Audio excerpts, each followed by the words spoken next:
Hello. Alright, so this is my coaching scenario.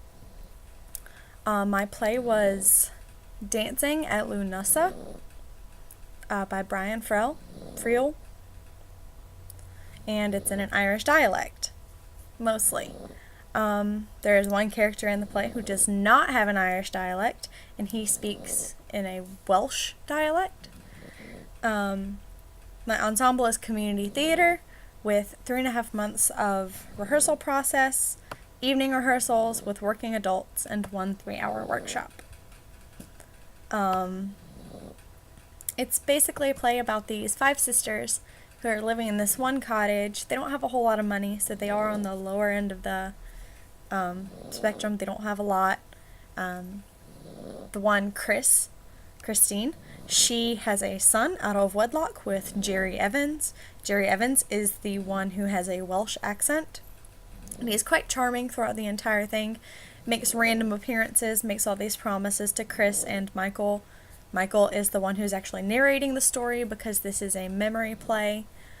And he's telling about this summer of 1936 that he spent with his aunts and his mom.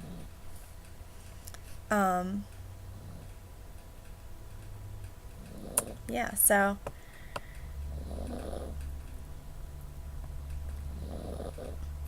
now this is going to be the best summer that he ever had, pretty much.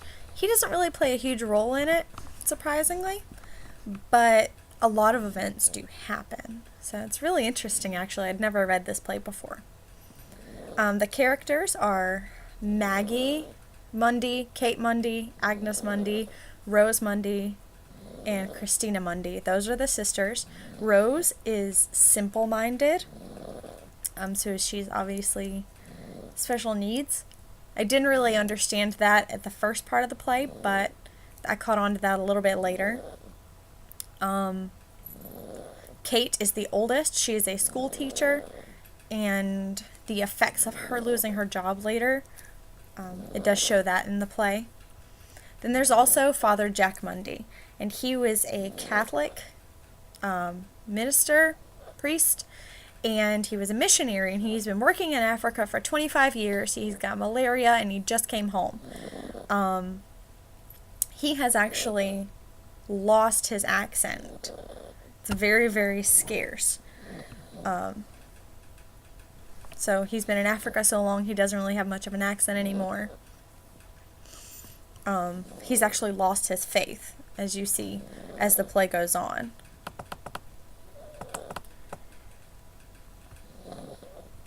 So in this summer, Michael is 7 years old, and he's living with his 5 aunts and his uncle, and his father makes a couple appearances. The time is August 1936, and it's set in Ballybeg in Donegal County. It's in Ireland, and the actual, I know I keep mispronouncing this, but Lughnasa is a Gaelic festival marking the beginning of the harvest season. So that's important to know because they're celebrating the end of the harvest. So everything they received, they're giving it back through a celebration. Ireland did have a very depressed economy in 1936 due to the economic war with Britain from 1932. So that's just important historical information to know. Towards the end of the play begins the Industrial Revolution in Ballybeg. So what actually ends up happening is things start to change. So I'm not going to spoil it, but things start to change, and that really affects the family a lot.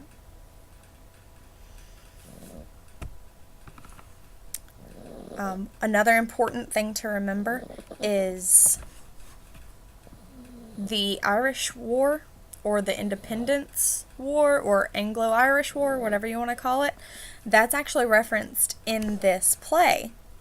So Kate fought or assisted with the Ireland side of the war, and Jack, her brother, fought for the other side. So they're on opposing sides.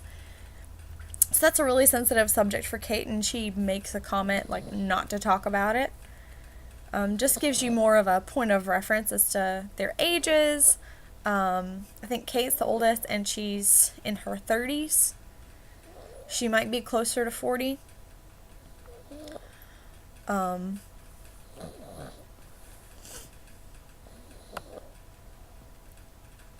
It also references can't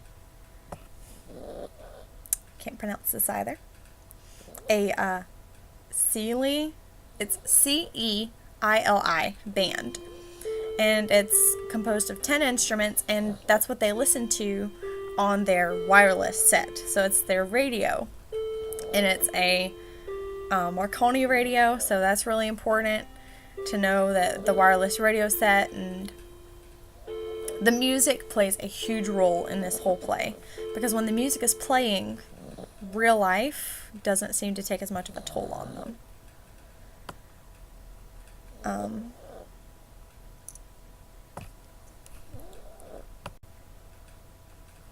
Alright, now as for my signature sounds, I actually can't find my handy book today, so I'm just gonna have to describe it to you. So some of the sounds that I found really useful was the horseshoe shaped one, that sound that gives it like blood and dawn and mother, that sort of sound. And then there is where the letter R follows a vowel. So it's actually, so that first sound, that dawn and blood, that little shape right there, found a pencil. The second one was the letter R, where it follows a vowel and it colors that vowel. So we've got this sort of little symbol right here, if I can get it in the screen. So it's that. So it's like scarf and nurse and mirror. So where it just kind of goes together. And the last one, I actually have all 5 on my worksheet, but that's because of my mother wanting to learn it, but that's a different story. Then the last one is the dental sound. So we've got the T and the D right here. They give that dental sound, so it's tink. It's not think, it's tink. And tot and trink. So it's not DH, but that's kind of the essence it gives you, that trink. It's a trink, not a drink. The oral posture, there's a lot of tension in the tongue, but the actual tip of the tongue is going to be more relaxed and forward. For emotion, the tempo changes a lot, and there's a lot of pitch changes. I feel like the more emotion there is, the faster it is. My key sentence, that one was, the fair was Friday night, and smelled of butter. The crowd was thick and went through the big tent. I'm going to do my best not to slaughter this. The fair was Friday night and smelled of butter. Butter. The fair was Friday night and smelled of butter. The crowd was thick and went through. See, I did through. It's true. The big tent. The fair was Friday night and smelled of butter. The crowd was thick and went through the big tent. It's as good as it's gonna get. As for my dialect resources, I actually looked at Saoirse Ronan. I even looked at some Michael Fassbender, but he has more of a Irish German sort of sound, so it was really hard to distinguish him as just Irish because he does have some German aspects to his voice. But I really liked Colin O'Donoghue. If you don't know who he is, he does play Captain Hook on Once Upon a Time. And in the show, he has a very British sound. He doesn't sound Irish at all, but it's his normal voice. All right. I think that's it. Thank you guys.